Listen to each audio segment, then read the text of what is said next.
filters are going. So anyway, I'm looking forward to seeing everybody there. Thank you. Thank you, Ed. Yes, that's going to be a great field trip. I know a lot of people have gone to that before and came back with some amazing, amazing photos. Do we have any announcements for anybody else? Okay, if you're not on our mailing list, please go to the website and make sure you fill out our membership form. Even if you're not paying to be a paid member to participate in contests or special events, please, if you could fill that out, you'll get on our mailing list. I sent out an email this week due to popular demand. We are going back to Spruce Knob Lake in Spruce Knob, West Virginia. It is a dark sky area, about 4.5 hour drive from here.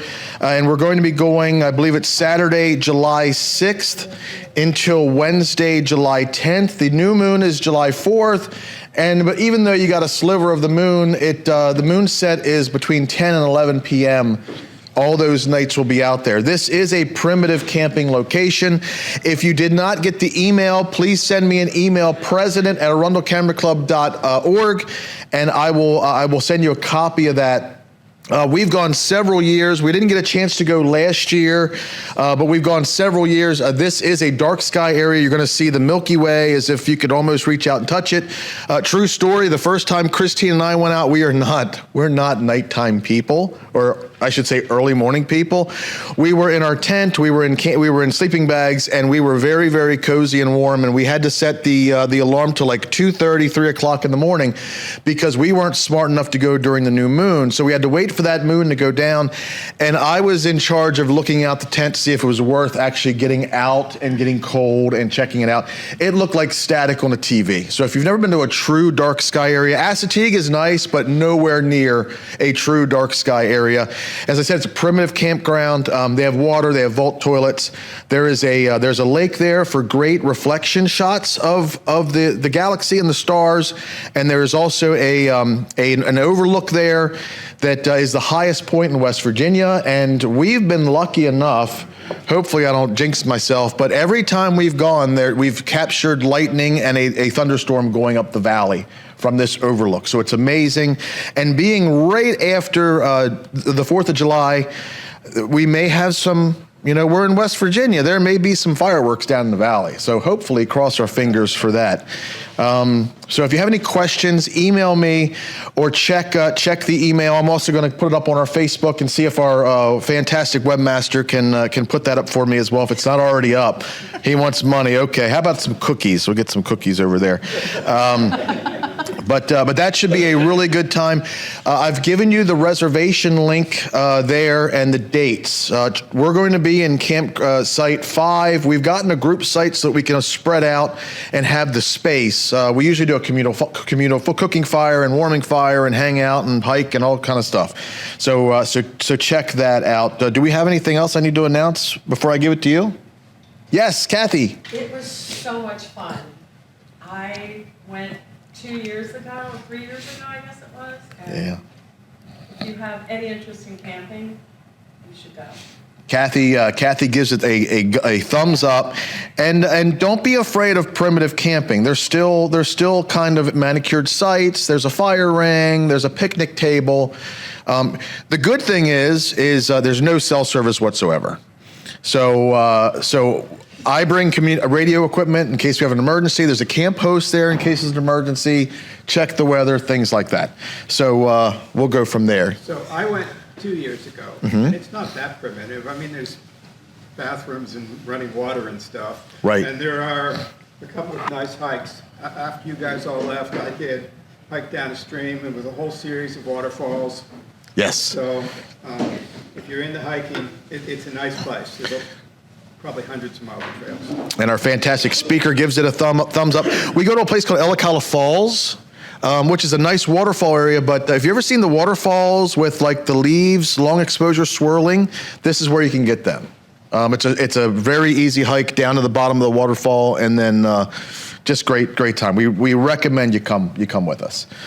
Let's see, anything else before I turn it over to our programs chair, Christine? Come on up, Christine. Tell us what's happening. There you go. Thank you. Okay, let me tell you about our upcoming schedule. Next Sunday on February 18th is our field trip that Ed already told us about to the Peabody Library and Walter Art Gallery. Next week on the 22nd is our next color and monochrome print contest with the theme of sacred places. On February 29th is tabletop night. I've had a few people respond to me. This is a night to bring your cameras. It will not be broadcast because there's not much for us to show you that is exemplary, but it's a learning night. It's a hands-on night. Come out, bring your cameras. People will bring cool things to shoot. There'll be lighting setups set up by different members. It's just a lot of fun, and it's a good way to learn your camera. It's a good way to learn how other photographers here do things. I believe so far we're going to have a little bit of studio for portraits. We're also going to have a little bit of tabletop. John and I are going to Something special, maybe. are thinking about bringing something that people might get excited about. So just bring your cameras and be prepared to just have a fun night of photographing things. On March 7th, Cheryl Keir is doing a night photography presentation, getting us ready for later this year for our night photography theme. And then March 14th is our digital open contest. March 16th is our next field trip to Blackwater National Wildlife Refuge. So that's our upcoming schedule.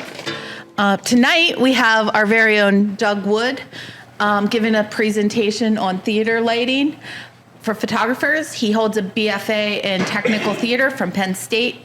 During the day, he's a software architect at IBM, and his work was last seen at the Raleigh Little Theater in A Year in the Life of Frog and Toad.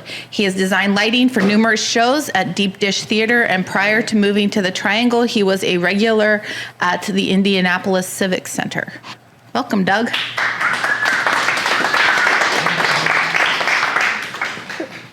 Thank you. You pulled my program bio from my current show, so my work is currently running it at Raleigh Little Theater in the children's show Nate the Great, which I have some pictures of. So I'm going to start with an overview of basic theater lighting concepts, which are slightly different than photography concepts. I'm going to look at some of my portfolio slides so that you can see how those concepts are applied. I'm going to talk about the equipment that I brought here.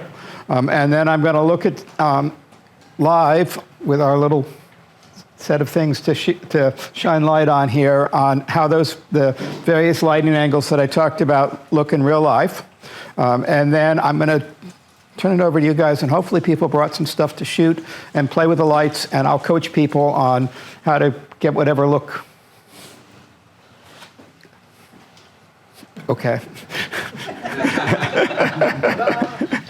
You have magic powers. The show must go on, Doug. Get whatever look that they might want out of the lights, like lots of green. Okay, so next slide. So this is really basic, except for it really isn't basic, because it's the meat and potatoes of doing this. So this is the characteristics of light and the function of light. So when we think about light, which you often don't as much as you should as a photographer because it's just kind of there and you're capturing what's there. It's got 5 characteristics, 4 of which you care about as a photographer, unless you're doing video. It's got direction. Where's it coming from? Multiple sources. Where are all of them coming from? How bright are they? How do they play off against each other? What color? Is it multiple colors? Golden hour? Is there fill light, sky fill light? What's the light color doing to render your object? What's the form of the light? And that's one that we often don't think of, but there's been some really nice images come through competition where the form of the light is key to the image. I remember a couple with light coming through blinds. So you've got the shape of the blinds as part of the form of the light coming across. And when we do theater, we actually put things in the light to create some of that form. And then the last one is movement. And movement's more complicated than you think it is, because movement is change in any of the above characteristics of the light.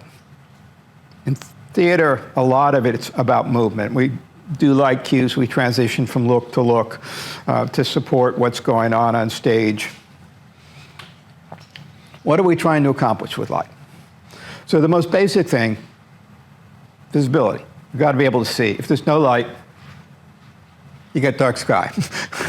You don't see anything.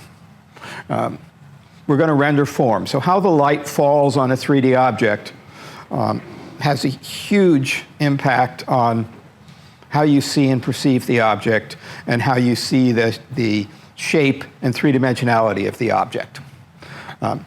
Sets mood. That's probably a little more obvious for photographers because that's something we do think about. Conveys time. Night, day, golden hour. I'll show you an example in the portfolio where I had one small piece of stage that I could put different color lights on to convey whether or not the particular scene was happening at day or night. It can convey place. Okay, next slide. Okay, a little bit about color. And for some of you, this is basic, but I think it's worth reinforcing. There's three primary light colors, red, green, blue. They mix together the white, and we'll see that here because I've got LEDs that can be any color, and I've got individual control of each color. So we'll see how we can mix those colors to get to any color that we want. The three secondary colors, which are often referred to as red, yellow, and blue, but they're not. They're actually amber or yellow, cyan, and magenta. And those are the three primary pigment colors because light transmits, pigment absorbs. You mix all the pigment together, colors together, it absorbs everything, you get black. You mix all the light colors together, it transmits, you get white. So before the advent of LED lights, where we had any color that we wanted to work with in the world, theater often did, almost always really, did what we call mixing in the air. So this is here, we'll put two lights next to each other, typically a warm and a cool, but it might be, I had one where I had a magenta and a green that mixed, and they mixed together to white or close to white or somewhere in between, because the two different color lights are falling on the same object, so we get the additive mixing that we're talking about here in the color wheel. So typically we'll do a warm and a cool. If you have them both at the same intensity, it'll mix to white. But by shifting the balance of the warm and the cool, I can get any color temperature that I want on stage. And it's a way for me to get a lot of flexibility out of a limited number of theatrical lighting instruments. If you don't have LEDs, color filters. And if you don't have flashes that have fancy colors in them, color filters. Pass them around. I think they're about $8 or $10 for roughly 22 by 24 sheet now off the web. They're easily available. Hey, Doug, those free samples work great on speed lights. Okay. Well, I'm not sure that they're free anymore. I got that one from the theater for the show that's running now. Closes this weekend. I think they're about $8 or $10 now but it's still, if they work great on speed lights, you don't even have to buy the whole sheet. And you can get polarizing, which I'm not talking about here, but you can get polarizing gel and do your reverse polarization trick. Okay, next slide. So I'm going to talk a little bit about common lighting angles. So the first and most common is 45 degrees in plane and elevation. And I think somebody did a portrait presentation here, and maybe that's the triangle that you guys think about in portrait, because it's coming down this way, so you would get a triangle under your nose in it. And that's kind of the classic set of lighting angles that's been done forever and ever, and it does a reasonably good job modeling a face and people. If the lights are a little different color, it does a better job because you can get a little bit of a bright side and a cool side. You can also, we talked about one of the characteristics of light is intensity. So if one of the lights is brighter than the other, you can get a little bit stronger modeling that way. The second view is side or cross light. Creates a lot of shadows across the face, so it's not really good for face lighting, but it creates very strong modeling of the body. Very common in musical theater and dance lighting. In dance lighting, in musical theater, it tends to be what's called pipe ends because there's physical pipes across the stage and you put the cross lights on the far ends of the pipes and they come in. In dance lighting, I'm not sure the history of it, but I'll make up some of it. They're often called shin busters. And they sit this height off stage. So that's why they're shin busters, because you can run into them. But they light very strongly, put a strong silhouette on the dancers. And we'll see a little bit. I don't have anything in my portfolio that I have shin busters because I've never done straight dance. But I've got some musical theater shots with some fairly low angle side lighting that we'll look in here. Because you're not lighting the face, you can go into deeper color and get stronger modeling, stronger contrasts, more theatrical kinds of effects on it. It's also, we'll see some shots where it's used on scenery as well. Next. Okay, the next one is top or backlight, which I don't have in our setup. I was one light short. It's often straight down, and it'll create a halo around the top and pull people off of a background. If you use a strong color, it may create a strong halo. It's also good for lighting sets, especially if the audience is a little higher than the stage floor. The last set, which I don't have a picture for, but I have an example, is what we call cyc light. So you have either a painted drop or a white or baby blue background, and there's strip lights that run across the top, which I've got an example of in a very small format here. And we may also put strip lights on the bottom. Typically, they have multiple colors in them that can be mixed in the air. And if you mix top and bottom, you can get nice sunset effects and sunrise effects and all sorts of other gradients across your backdrop. And once again, it's kind of hard to position without a more formal studio setup, but that whole concept will work very nicely for tabletop. Okay, next slide.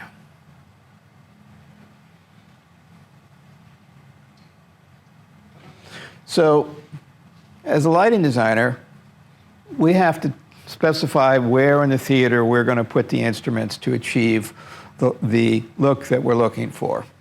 And this is an example drafting from one of my Indianapolis Civic shows that shows my instructions to the technical staff of the theater of where to position the instruments. Actually, what colors is a color number in front of each of the instruments that correspond to something in that Gelbrook or one of the other brands.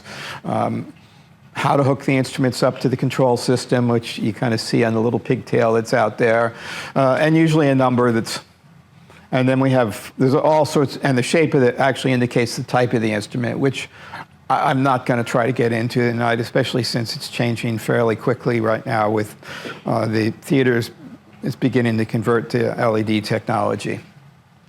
Okay, next slide. So typically, we have a very large or comparatively large stage that we need to light and light evenly or potentially break into spots or focuses for various types of actions. So typically what we'll do, and this is from my current show, Nate the Great, is that we'll break the stage down into lighting areas, and then we'll treat each area the same way so that if we bring all of the lights up in all of the areas, we get what we refer to as a wash. So in this case, I would have 7 instruments in a wash, and I'm going to have This show, I actually had a lot of LEDs, which was really cool, and we'll see a couple of pictures of this. But I've got a wash from stage right, a wash from stage left, a wash from the top, which are all LEDs, so I only need one set. 2 colors from side light from left, and 2 colors side light from right. Okay, next slide. Okay, so I'm going to go through, I think I have maybe a dozen or 15 slides from my lighting design portfolio, arranged from newest to oldest. We'll kind of look at each of these, and I'll talk a little bit about where the light's coming from, and you can kind of look at them and see if you can figure out where I put what lights and what direction they're coming from. Most of these aren't competition photos, especially the older ones. The ones from Indianapolis Civic were taken through a glass window with Fuji 400 pushed to 1600 and then scanned, and so they're kind of crappy, but they are what they are. Okay, next shot. So this is my current show. This is the finale shot, so everything is really, really bright. In this case, I've got the LEDs, so you can kind of see what they've done with the watercolor look of the... I think I'm stepping on cable. And apparently I have an issue with the cable I'm stepping on. I hope it won't be a problem later. And you can see I've got blue light on the left. There's actually some green in the back. I've got red on the right, so we're playing with the primary colors here. There's actually a song about the primary colors in the show. I didn't talk about follow spots, but Nate in the center there is in a spot. Okay, next slide.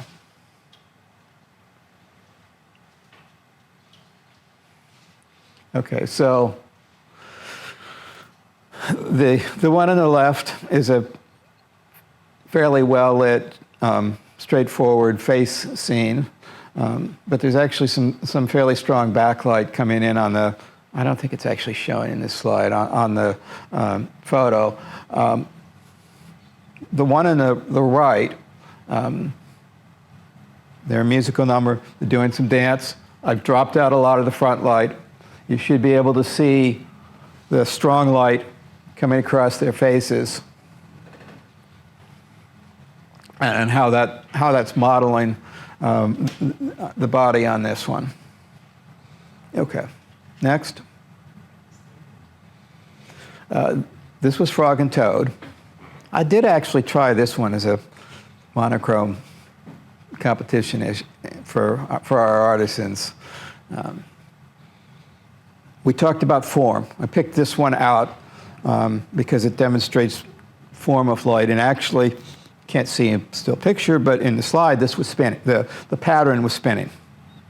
So we have movement as well, and the actors were jellyfish, and their lights were spinning. So again, we had movement. Next. Okay, this one is from Cherry Orchard. And this, again, this is showing face modeling. Can you see the side light coming across from stage right, your left, and how it's creating three-dimensional form on the faces? Okay, next. This is from Acadia. This is another case where I've got form in the light, so I'm bringing light in through the window, and I'm getting the mullion pattern on the stage, which becomes very much part of the stage picture. In this case, I pulled most of the front light out, and I'm getting the silhouette. I pulled just enough of a front light that I can see the details of her costume and face. The lights hung from the ceiling? Where, like how far away are they from the actors? Can you repeat the question when you get it done? Yeah, so she's asking how far away are the lights from the actors? And in this particular theater, which seats about 70, the front lights might be 15 feet away. There's maybe 4 feet between the door and the cyclorama.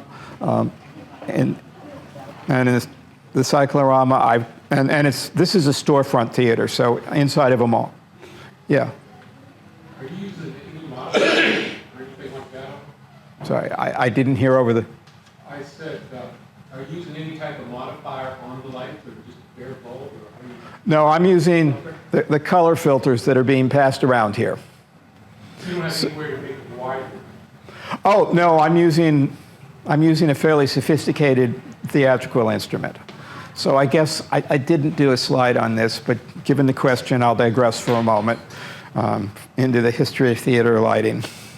So in the early days, which were probably the 50s maybe, when Yale first started doing some of this stuff, they used what they called Fresnels. And I don't know how much you guys know about lighthouses, but lighthouses need to make great big lenses. And if this was a single piece of glass, especially back in the 1700s, it would have been completely impractical to cast. So the French guy came up with this idea of cutting the back out of the lens and only having the curved portion in the front and then actually breaking it into many little pieces and collapsing it into kind of a flat sheet. The same concept is used in theater lighting, and it's a very simple. So it's a single lens.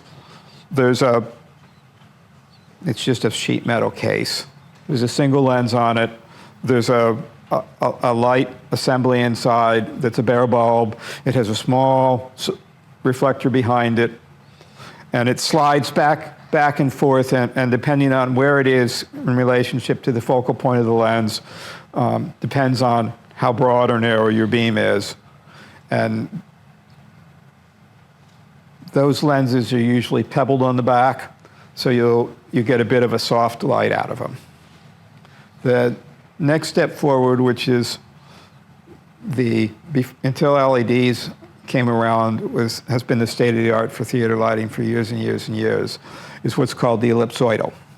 And it's a reflector that is half of an ellipse, and the lamp filament is set at the focal point of the ellipse. So you get a strong beam out the front. Then there's a set of lenses that can adjust the hardness and softness of the lens, of the light and the beam spread. We also use some stuff with parabolic reflectors, but those tend to be too narrow spotlight beams. We use a lot of the strip light stuff, and those use off the shelf, but you get a hardware store par lamps and lots of them. Doug, all your pictures are white. I don't see any colors being used. The question was that it looks like all the pictures are white, that there aren't colors involved. Yeah, we have some deeper color here, but I mean, this one's, the backdrop is strong blue light, so that's certainly not all white. We'll look at a couple that are where I've used deeper light. Okay, go on to the next one. This one showed up in competition too, and I don't think the judge understood that it was a theater show. This is another example where I've got a psych. I'm trying to model the faces. I've got the strong costume, and you can see that there's a fair amount of cross light in here because of the amount that you're seeing the articulation in the cloth on the costume. Oh, I should come back to the question about how far away the lights are. The theater that that this one and the previous one are in is a very small theater, so the lights are close. If I'm in, say, the Metropolitan Opera or a large concert hall or an arena, that would be even bigger. My lights may be 100 or 200 feet away. And I actually select what kind of lights I'm going to use based on the combination of the distance and the size area that I want the light to light on stage. So lighting designers do a lot of geometry, or we lay it out in the drawing with little plastic pieces triangles that we can move around, because then we don't have to do any math. But beam spread matters a lot.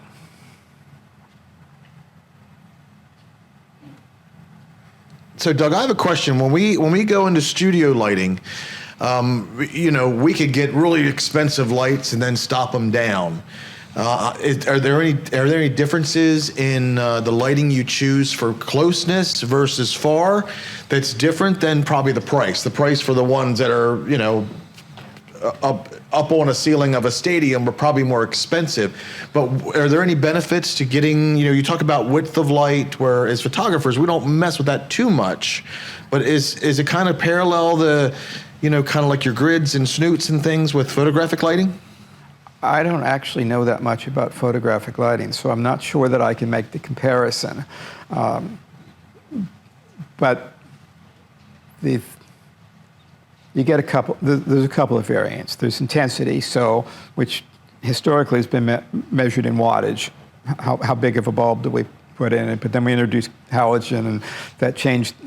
The real measure is beam candles, or lumens. But lumens is the total light output. Beam candles is the amount of light that's falling on a given thing at a given distance. I think I have the definition of that right. Don't quote me. But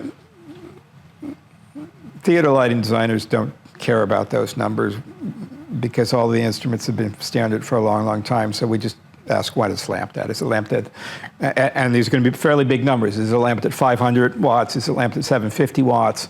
Is it lamped at 1,000? Those are kind of the current numbers these days. Historically, when we had less efficient lighting instruments, it might have been as much as 5 or 10K. And that takes a lot of power too. So that's part of the issue. So you're going to get how bright the light is, and that's a cost factor. The biggest thing from your viewpoint in quality is how even of a beam spread do I have? And that's going to be either the quality of the LED light, or historically the quality of the lens and the reflectors. And some of the older theater lights were pretty crappy. And you probably care, because you're going to look at this thing in a way that a theater audience isn't. And the other thing, you're going to have, I showed you all those areas, and they all overlap. In a theater viewpoint, I typically have enough light that if any individual instrument isn't that good, that I've just got enough light on stage that there aren't too many dark spots, and I don't have too much problems. If you've got a tabletop set up like this, where I've only got one light from one direction, it better be what I want. The LEDs that I brought, I think I spent about 40 to 50 bucks per light on them. So they're DJ stuff. That's what you go looking for, is DJ lights. And we'll talk about the equipment in a moment as we get a little further into this. So I think we can go to the next slide. This is still in the same theater. This was a new Mark Twain play called Is He Dead? It's new because it got discovered, and then somebody kind of rewrote it and modernized it. But they did a moment of music. It was mostly a straight play, but they did a little musical comedy number here. And I picked this one out because you can see very strong cross-light coming in across those faces, and how it's modeling. Is that a red gel on you? Because he looks a little red in the back. Yeah, the light's got a little bit of pink in it. The question was there a red gel? Yes, there's a pink. There's actually pink gel in the cross light. It's a fairly, whoever's got the gel book, it's a number 33. How did you get the shadows on the main character there? It looked like a crossing of shadows there. That's because that shadow is coming from the fan that he's holding. So that tells you where the light's coming from. The question was where the shadows were coming from. How did the shadows appear? Coming from the fan? What fan? What fan? Yeah. Right in his hand here, I think that's what's casting. You're looking at the shadow back here? Yeah. That's on Yeah, I think that it's that's what's casting it. Because I'm not seeing anything else there that I'm seeing this here. It looks like a Yeah. cross. yeah, that shadow, and there's light coming straight across the stage here from like above here. Put the mouse on that tan side panel. So over further right and up. On the wall. Yeah. Up the sconce. Next panel over. So the light's probably coming from right about there. And the shadows are kind of the key. When you want to see where the light's coming from, look for the shadows. Yeah. You know, your lighting is just absolutely beautiful. It has those shadows in it. It gives you a third dimension, even if a picture like that. Yeah, I am painting pictures with light. Beautiful. Absolutely beautiful. Okay, and we had another question. You mentioned earlier that if you were doing video, so let's say they were also videoing this, what changes? From a theater viewpoint, nothing changes. Well, probably with modern video, that's true. In the days of TV, I would walk across the front of the stage with a foot candle meter and make sure that I was 200-foot candles every single step across the stage, and if I wasn't, I'd have to even out my lighting, because the old TV cameras were both needed it really bright and might have needed 400-foot candles, which is a lot of light. And it needs it really even, because the TV audience has, and the video audience too, has been trained that everything should be bright and well lit, that shadows and mood are not good. And for years, anything that we did with video and TV was just bright. We're getting a little bit away from that, and video cameras have gotten good enough with low light that now, if they were going to video the show, they'd put a video camera in the back of the stage and just do it without me changing anything.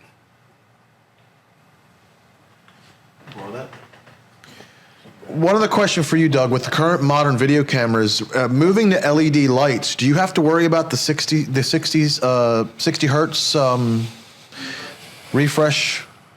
I have never run into that. That'd be interesting with these cheap lights that I bought. We'll see what it does to your web camera. The instruments that I used for Nate the Great were expensive enough that wasn't going to be an issue. And they had a lot of punch. Okay, I think we're ready for the next one.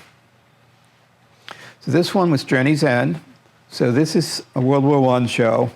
This is set in a bunker in the trenches. And some of the show happens in the day and some of it happens in the night. The original Broadway set, which I didn't have the space, my scene designer didn't have the space to work with, actually had 2 layers on the stage and has a rendering of the trench above this bunker, and it happens above and below, so that you would be able to light the area above appropriate for the time of day. In this case, I got a door and I got some sticks. And my sticks are either daylight color, and I didn't bring in a night scene, or they're night color. And that's the only clue that I was able to have for the audience for when the show was taking place. This one also is kind of a dramatic use of light because I've got the candlelight amber on the faces in the front, but then I've got the strong spill of cool sunlight. So I've got a balance between warm and cool, which makes both of them feel stronger. When you have just one color, your eyes kind of get used to looking at it, and it becomes less saturated. So having a balance of color makes both of the colors stronger. Okay, next one. Okay, this one was a little different use of light. So this is The Wizard of Oz, and I've moved to Indianapolis Civic Theater, and this is a much bigger stage. This house seats about 750. This was the one that I had the drafting of beforehand. Here, it's been a lot of years, but I'm going to say that my light throw from what we call the front of house about over the audience was probably about 75 feet. I was using 12-degree beam spreads and getting about a 15-foot diameter circle on the stage from a 12-degree. In this case, the eyes are lights. So I'm actually, this is the reflections down on the stage is actually the lights. They're actually pure red gels. They're just completely burned out in the picture, but we see the red around it. For an audience looking at this, they would have been deep red eyes shining straight in their face.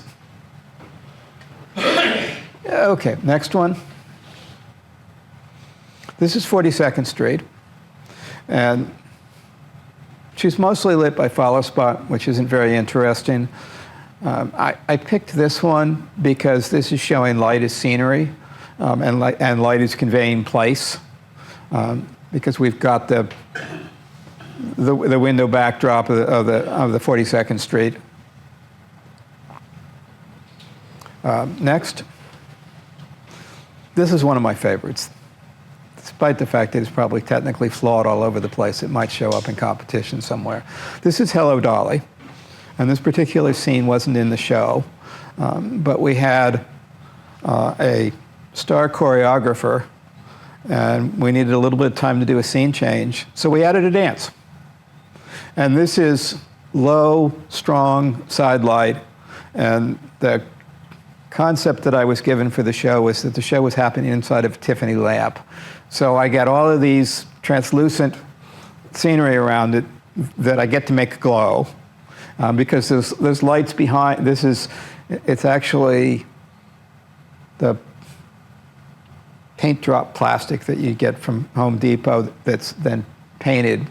And then I put light that's behind it that's shining on all of it. So that's how with the background drawing. But the dance, if you look at the two sides, especially in the left, you can see the pattern of the side light on the floor coming across the stage and the color on it. And again, if you look at the clothing, you can see how strongly that side light is modeling the figures. This one I couldn't capture it, but this one was a movement. They start up stage, and as they break down stage, the light comes down stage, follows them down stage. So there's a lot of, not relevant to still photography, but there's a lot of timing that's part of theater lighting. Okay, next. This one was George M., which was a review of George M. Cohen music, and was a unapologetic excuse to sing all of the best George Cohen songs in one show. But I included this one because I love the backdrop. This was a silver lame drop, and you could just see how fun it is to put light on it. Okay. The person on the far right looks like she's in shadow. The comment was that the person on the far right looks like she's in shadow. This is an ancient camera and film and exposure problem, and what really is happening is that the center is in two follow spots, because you can see the shadows in the follow spots back here, and is setting the exposure to the point that we didn't have HDR in these days. So they're not really shadowed, they're just underexposed. So it thinks, because our eyes adjust so quickly, it's almost like theatrical lighting people don't care about cameras, which need perfect exposure everywhere. As long as the eyes can see it, right? We don't need we're perfect good. exposure everywhere at all, because if you look somewhere else, your eyes will adjust to the part of the stage that you're looking at. And I didn't talk about it earlier, and it's probably worth talking about. One of the major functions of light is to tell you where to look. And if I bring up a bright light, you're going to look where I bring up the light. And if the action's there, I can make an amazingly large lighting change. I can take half the stage out.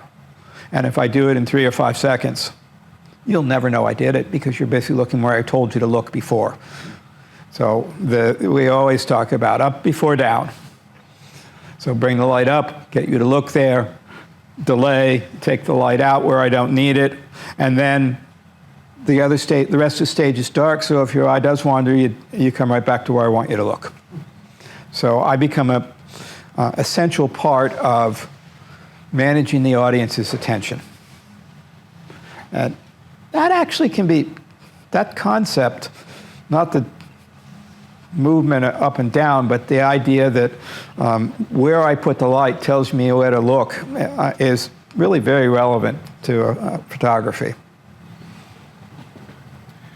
If I was be taking a picture of that, I would know that I have to reduce the amount of light because she's washed out.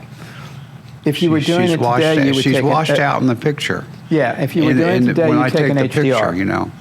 But I'm sure she's not washed out when you actually, with your eyes, because your eyes have higher dynamic range. Exactly. And so. Which is, you know, that's the whole thing of HDR. So, and I don't get to do HDR on anything in the theater portfolio because nobody poses for me. Okay. Next. How am I doing time-wise? Okay. We're pretty close to. This is My Fair Lady. And this is another one of my favorite scenes. This is the scene that was supposed to happen inside of Covenant Gardens, and the scene shop couldn't get the trusses for to make it look like Covenant Gardens done. So they put it outside in front of St. Paul's, and they gave me lots of light to play with. And you can see I'm bringing the light from the church across, and how strongly it's modeling my scenery here. I've got the cyc in the back, so I've got color coming down. We've got a cool side and warm side of stage. There's a lot going on in this picture. Okay. Next. This one was Brighton Beach Memoirs. And this was the first of Neil Simon's three-play biographic series, and this was his late childhood, and this is his childhood home. And in this case, I'm capturing a sunset. The action of the show talks about it being early evening, and the evening paper comes and stuff. So I'm trying to bring sunlight, and it's what we call bastard amber, but your typical low sun color across the stage, and give it that feel. So you can see that it's all coming from stage right or our left is the audience across the stage, and through the windows and stuff, and throwing light on that. Okay, I think there's one more.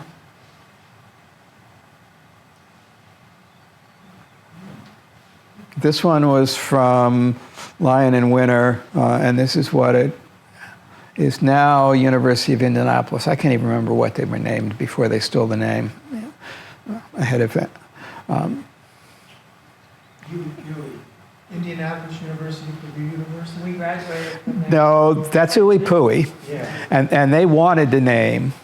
And I think this was Indiana Wesleyan University beforehand. And they grabbed the University of Indianapolis name before Indiana University, Purdue University, Indianapolis got the name.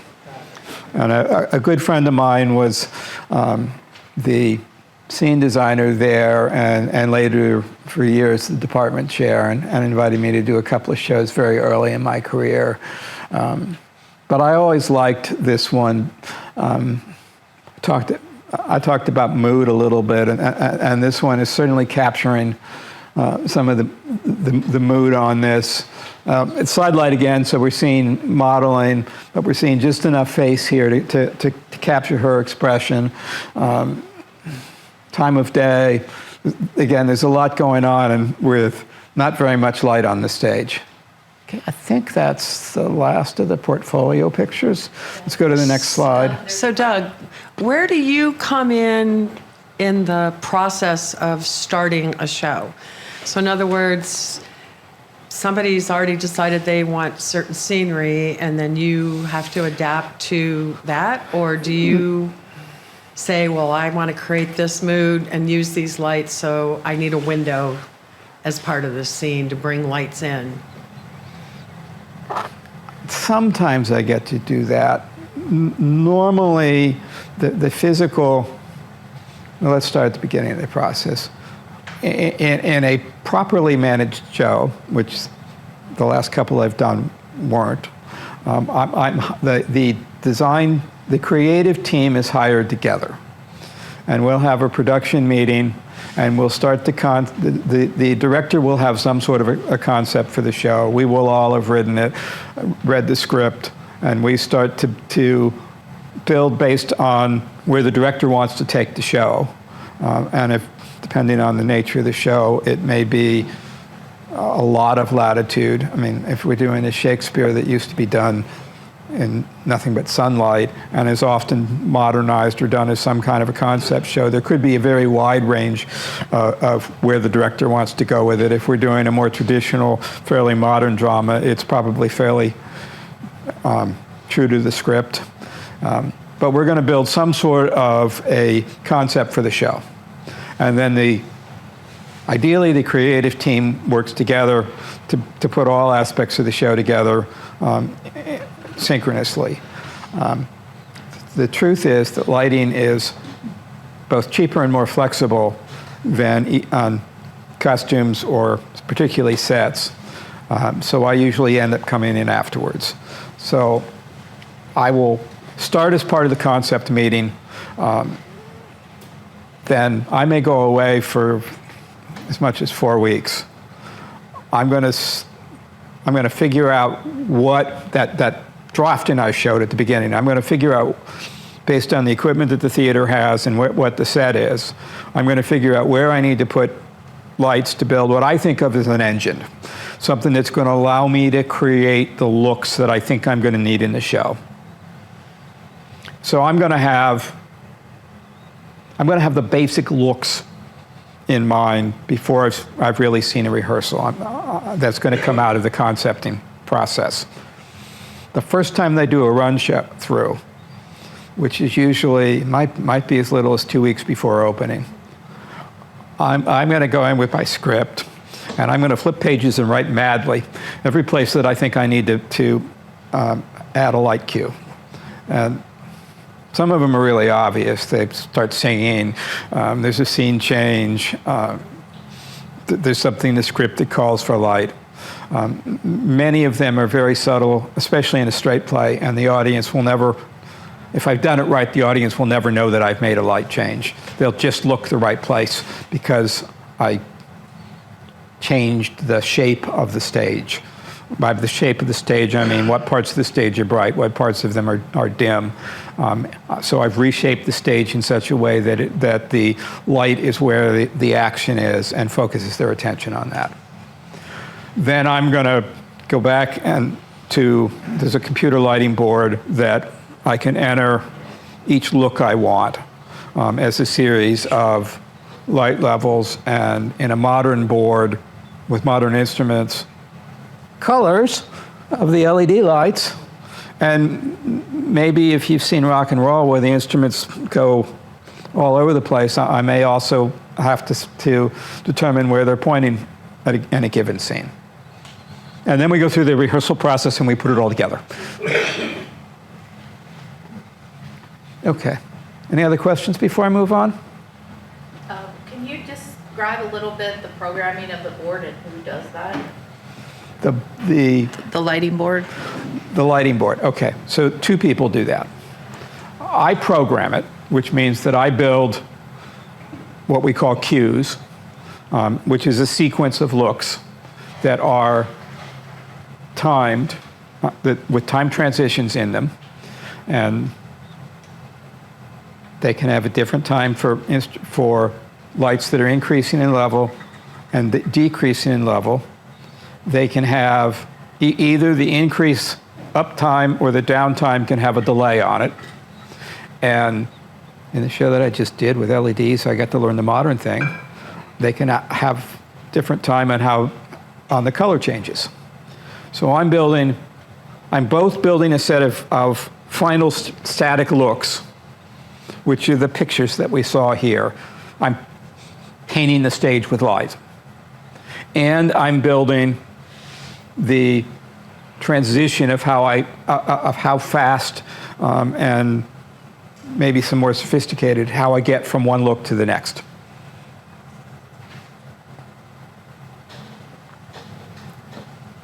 Okay, thank you. So in a typical show, how many cues do you have to create, and do they run automatically, or do you have to set each one off? So Nate the Great was a short-running children's show. The last rehearsal report I had a running time of 1 hour and 9 minutes. I had 80 to 90 cues. That's typical to low for a musical. There was only 7 people in the cast, and it was a fairly small stage. 200, 300 on a musical. Broadway designers that have more to work with and are doing maybe more in the thousands. I have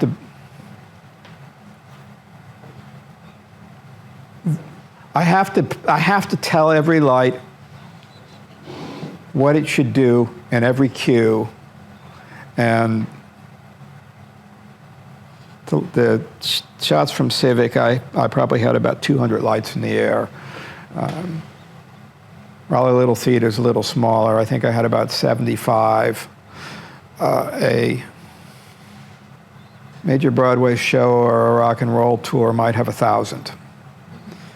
That said, there are some fairly sophisticated shortcuts where I can group washes of lights together and manipulate them as a unit. So, and there are also ways of selecting a whole bunch and putting them on a fader and moving them up and down so it's not individually typing every level, but it is ultimately individually setting every light level.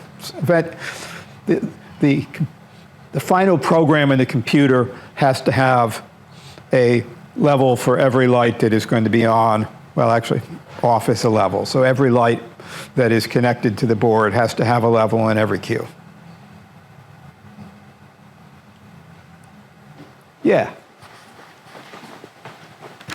So when the show starts, are you just running a program that you've pre-programmed, or do you have to manually play the keyboard? I don't have to. They have somebody else to do that.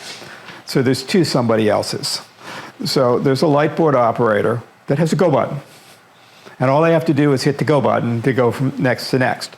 However, they have to know how to do it, know when to do it.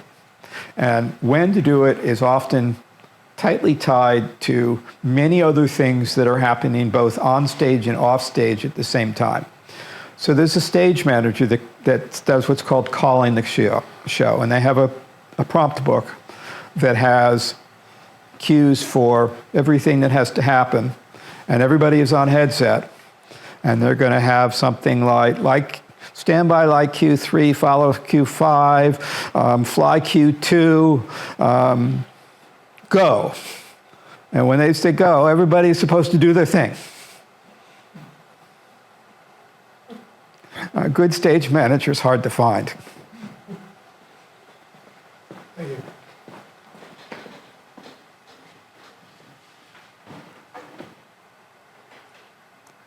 Okay. Next slide, I guess.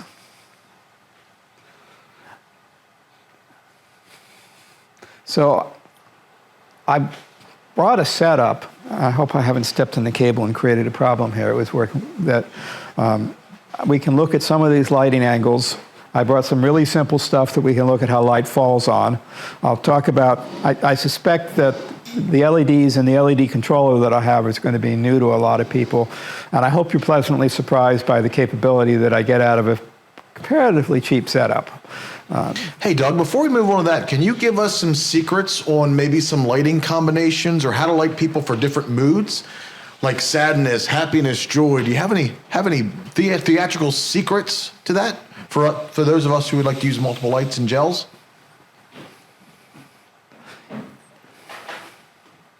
Yeah, let me think about that a little bit. I mean, it's almost cliche.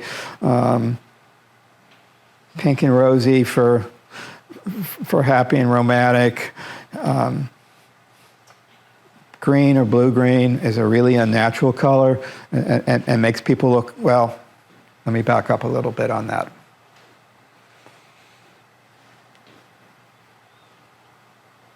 You got to look at the color of the face of your actors.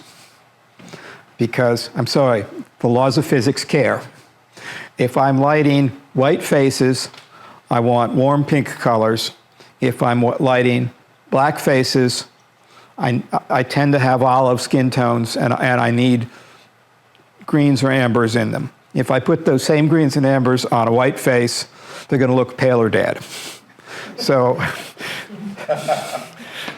this can be challenging. I had both in Nate the Great, and it was called for in the script. But that's the first thing that you have to think about is what skin tone am I lighting?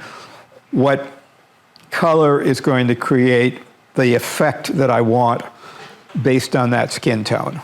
Am I going to make it look vibrant and alive, or am I going to make it look pale and unhealthy? And that's a mood. I think maybe the simplest trick I'd give you is light the faces well and create the mood behind and around them. And pattern, shape in the light can be a wonderful way to create mood. If you think about a couple of the slides where I was coming through a window or I had pattern on stage, but also if you think about some of the portrait pictures that we've had submitted that were very strong, a lot of those had broken light, and that can create a lot of mood. Shafts of light. Mike, I still like, you never got any love out of it, but the picture that you had with the sunlight through the dust and those beams of light, I mean, that's creating a mood. So I think I'll leave that as my, light the faces well because people want to see the faces. If you want spooky, you want lots of shadows, cross light, but basically work the stronger mood on the surrounding. Okay. Doug, when you go to a theater, are all the lights there for every theater, or do you have to bring lights to every theater? There are two ways this happens in the industry.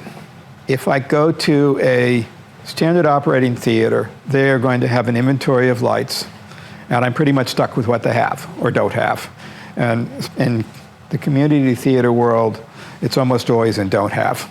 So especially the stuff that I was showing you on deep dish and the small stage. It was about working within my limitations, because it was, even if I could have gotten more instruments, I didn't have the physical power in the building to run them. So it's if I do a tour, a Broadway house, they'll start empty.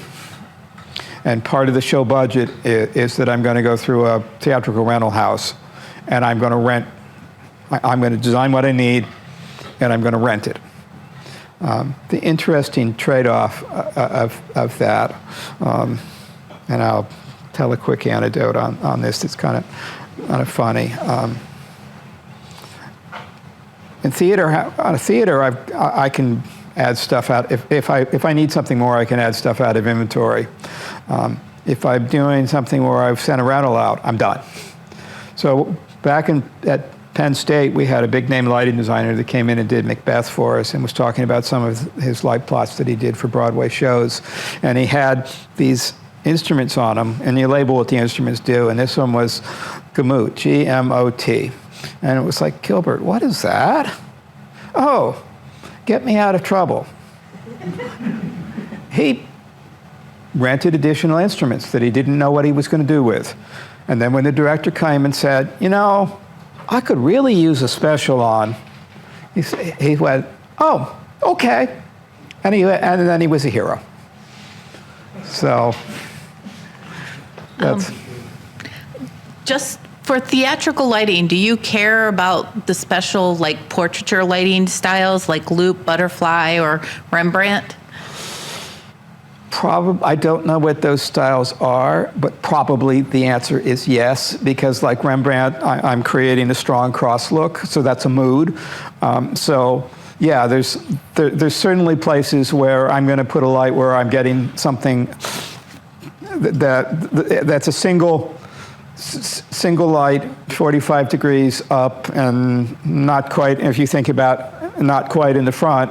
And yeah, if I want that look, I'm going to put a light to place that's going to get. But the caveat on that is that mostly the girl sitting in the window where I got to do something magical exception, which is almost your Rembrandt light. Mostly I'm lighting a whole stage, so I don't get to do the little framed head and shoulders picture. I have to light everything. One of the things I haven't talked about, but we'll talk about a little bit over here, is that the light doesn't magically stop after it lights what I want it to light. It keeps going and spills across the stage. And part of the art of theater lighting design, and actually part of the art of photographer lighting too, is how do I manage my spill light?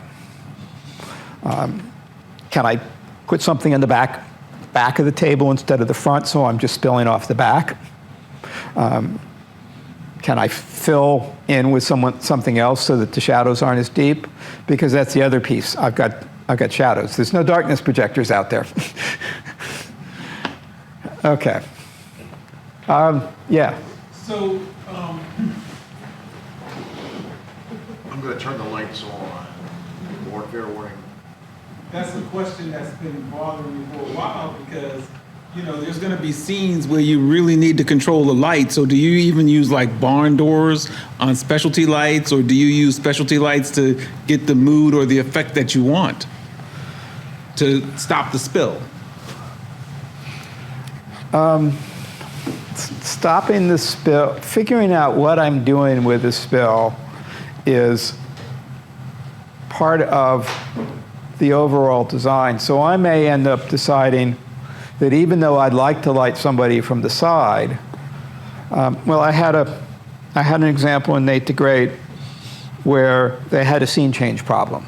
It needed to go from the girls' living room to the bedroom, and it was just blocks that they were moving around and a bedspread that they threw across the blocks to make the bed, but it was too disruptive to the flow of the show to stop and do the scene change. So she decided that the stage left side was going to be the living room, and that the stage right side was going to be the bedroom. So I had to isolate the stage left side of the stage while they were playing in the living room, which meant that I couldn't use some of the cross light that I would like to have used because it wasn't going to stop. It was going to go across and pick up more than I wanted in the other half of the stage that I was keeping dark.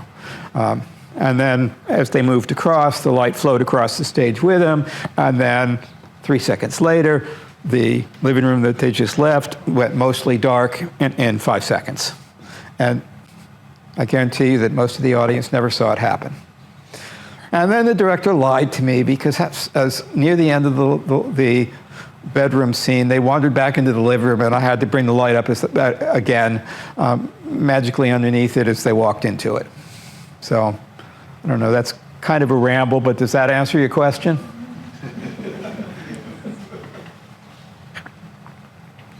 Okay. I think we can go to the next slide now. So this is the equipment I brought. So I've got 4 LED lights. I bought the first 2. And I think they were about $45 a piece on sale from Amazon. And the plastic yolks that they stayed on were absolute crap. So I didn't like them. So I bought 2 different ones for my side light, which aren't as bright, but I kind of like. I bought a strip light, which you guys will probably want to come up and look at.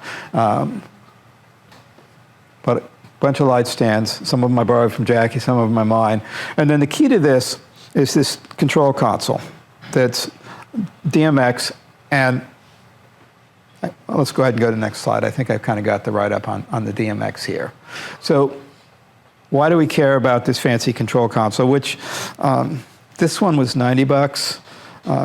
You can get them for as little as 40.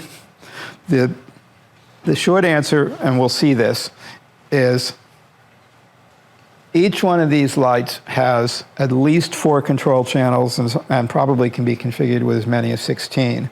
But I've got an individual 0 to full on red, green, blue, and amber on each of those lights, and I think some of them are white. And I can control that very precisely, whereas if I'm just using the little dials in the back, I just get one of those colors at full. I can't mix them together. I'm getting very little out of what my light can do for me. So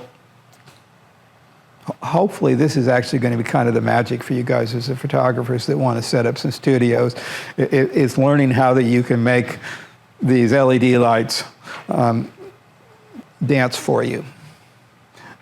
So it uses a protocol called DMX, which is digital multiplex. It runs over, it's not actually mic cable, even though it looks like 3-pin mic cable, and mic cable work. It's just a little different impedance. But it runs over either 3-pin or 5-pin cable. Back in 1983, I think, when Penn State got its first computer board, there were 64 dimmers, and DMX was 1 channel per dimmer. And at that point, the dimmers were multiple kilowatts, and we plugged a whole bunch of lights into 1 dimmer and controlled them together. These days, it's flipped the other way around. The lights have up to 16, well, some of them have even more channels. And each one of those channels show up as a DMX control channel. And this little board has 384 channels on it. It's designed to control, actually it's designed to control 16 channel lights. So let's see if I think this may be the last slide. Oh, okay. So this is a little bit about the lighting configuration. The only thing that you really need to know, there's a menu on the back. It has a whole bunch of different settings. The one that you've never used is the address. And you want to set the address, and then the number that you set on the address is the first DMX channel for that instrument. And then when you go over to the board, and I'll talk about how to do this on this cheap little board as much as I've learned and how to do it, you punch up the address on the board, and you can control the instrument. And in this board, there's 16 buttons across the bottom. There's 16 faders. There's 16 buttons across the bottom. Each button that you push maps 16 channels onto the 16 faders in multiples of 16. So the first button gives me 1 to 16. The second one gives me 17 to 32. So the way it's supposed to work, I think, and this is very different and much simpler from what I use in a theater setting, is that I control 16 instruments. I pick which instrument I want. It's on the faders. I set it the way I want. I go to the next one. At least that's how I'm using it for photography, because I don't have to build any memory cues and anything. It will do that. It does have some ability to memorize stuff. I haven't learned how to use it yet. I've only had it a couple of weeks. So I think with that, let's start to go to a live demo on, okay. If you give 2 lights the same address, will they just do the same thing, or does it not work like that? Probably they will do the same thing. I haven't tried it yet. And it may depend on how cooperative the lights are. In the case of the board, I can push 2 buttons in the same time and have the faders control two lights at the same time. So I can do that. Okay, so let me see if I can just sort of...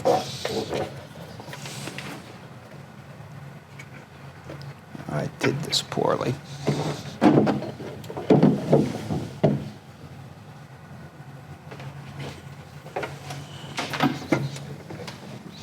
See if I can sit here and kind of show, and I don't know what's happened with stepping on some cables and stuff, so let's see what happens. So I actually said there were 16 buttons. There's actually 8, and then there's a first 8 and second 8 on the bottom. So we're going to go with the first 8.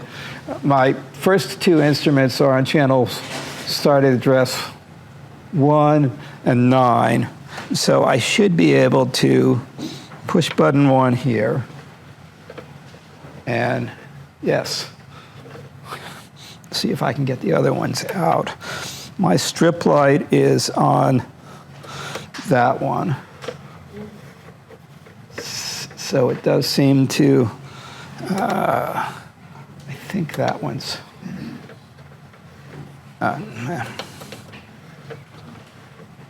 okay.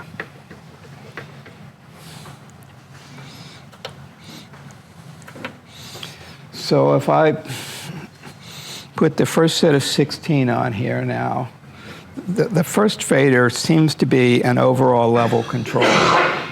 And then I've got a green, blue.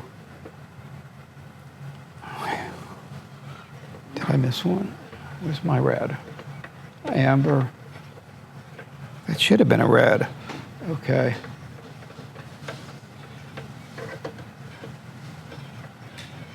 And then there's actually,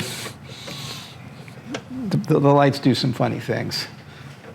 So this is this actually controls the strobe speed on it. Let's see what.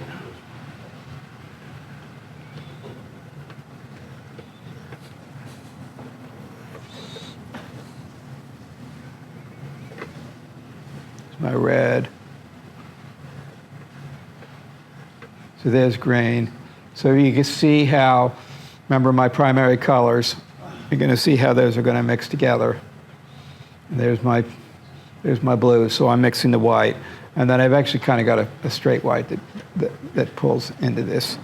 John, can we turn off the overheads at this point?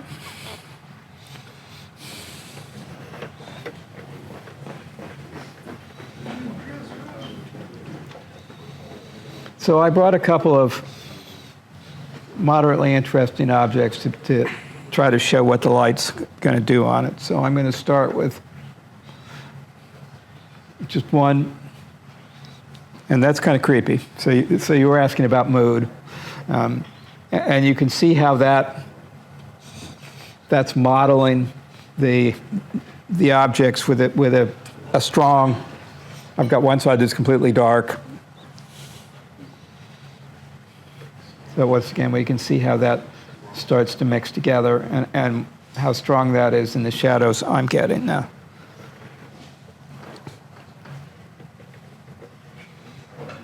So there's my other side.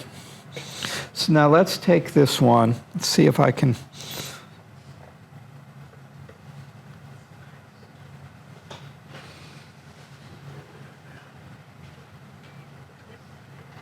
I'm going to try to get kind of a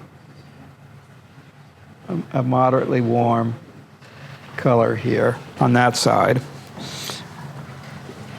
And then remember I said that your modeling is going to be better if you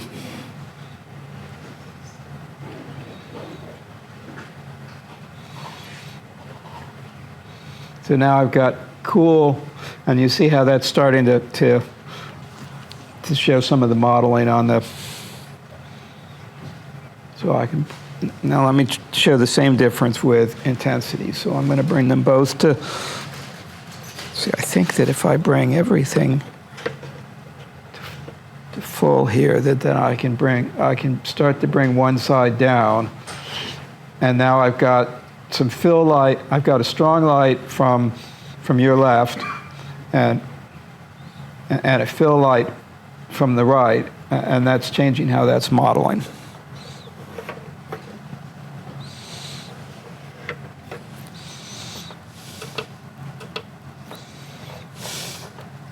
So Doug, somebody's not sitting there doing it. It's computerized and it's all done through the computer? Or is somebody sitting and following a prompt that you've written? No, this is not a theater board at all. Okay. This is tabletop now. Okay. So this is something that you guys could get to set up a tabletop studio. We're out of the realm of theater now. The board that I used for the last show cost $4,000. I wasn't buying it for my basement, but I didn't need it. This.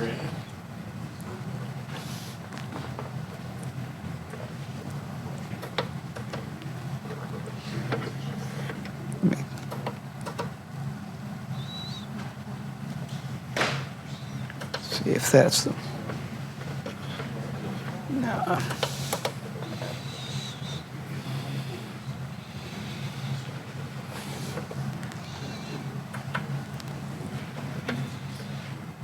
Okay, so now I've got straight side light, and we see how. And one of the things that this does for me is that I bought different lights, and they're actually fairly significant difference in intensity, so this is going to allow me to balance and to get whatever picture that I want out of it.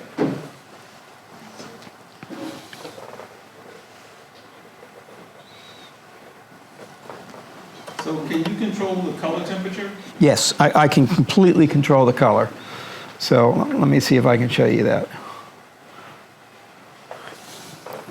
Oops, I'm on the back one. I want that. So there's red. I don't have a color temperature control per se. I have control of all the individual colors of light.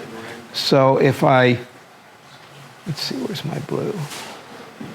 Is that one light, does it have different colors coming out different sides of the light, or am I just hallucinating? No, there seems to be a little bit of rainbow hues coming out, the way the LEDs are coming out. So there are multiple colors LEDs in there, and there's sort of what I talked about. They're doing that, or is that just? No, I'm not doing it. That's just the way the light's made. So they're mixing in the air. But if you look at where it's falling on the table, it's a pretty good mix. I don't have a lot of, the first strip light I got, I had rainbow colors. They weren't mixing. And I sent it back. I bought a cheap one. I got what I paid for. So let me see if I can manage the sliders. So there's a very warm color temperature. Now, as I start to bring the blue into that, my color temperature is going to go way cool.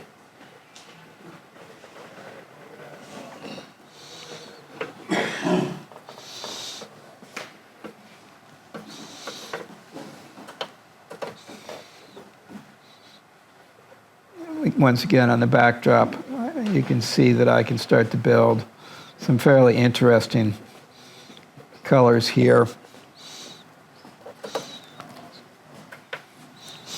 So I hope you guys brought some stuff to shoot, because my intent is to kind of let you guys play with this in a moment. Why don't you put a person up there? Yeah, that's what I wanted to see. I vote for Kathy. Put somebody All in with favor? Hey, Yay! Yeah, it's time for us to go. Where do you want me to sit? Do you want me to sit up here? yeah. Just stand in the, I don't know, he's gonna have to adjust the light. Okay. There's lights back there. Here, I got it. Okay, so this is the controls on the chair, and I will help people kind of, yeah, you can sit up there if you want. Okay, put a chair right here. Yeah, no, don't move, don't move. Put a chair right here.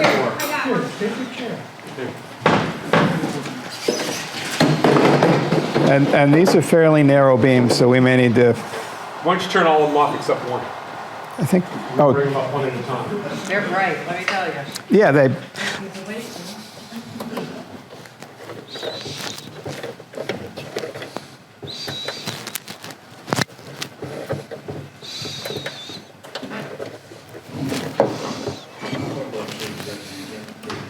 That's a mighty big lens you're showing her, right?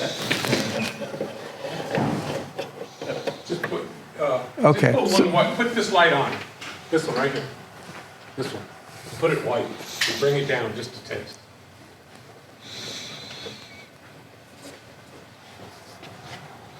take the back one off. Yeah. take the back one off. Yeah, turn You it guys are all off except giving one. the pro the direction. And then bring them up one at a time. And the back one over here, it has a side back one. This one right here.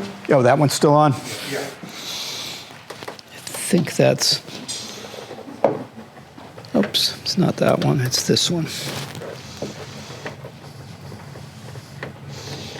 So that's blue. That's really cold. That's really cold, although I can warm it up. Yeah. Just put it at 55. He can't do it That's not how you do So it. just go white, straight white.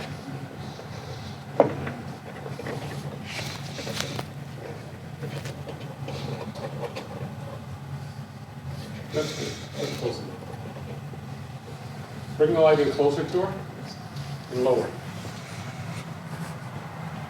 Put it at 45 degrees. 45 degrees is actually going to be higher. No. Bring the light down. If you get more light on her face and not on top. There you go. Not quite that far. Something like that. Yeah. Then move the whole light in closer to her. It won't be so hard. There you go. Kathy, look just a little bit to your feet. Not quite that much. About right there. They got a monitor on. Okay, now. Yeah. They get that kind of. I don't know why some stuff just popped on either, so. Let me get rid of that green that just introduced itself. You're right, green doesn't look good on this.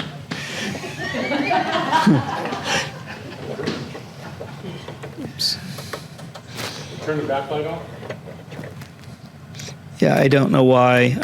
I think that I don't have the cable completely, or I have a, There you go. either I don't have the cable, anyway, stepping on the cable seems to be bad. Every time you turn, Just a little bit.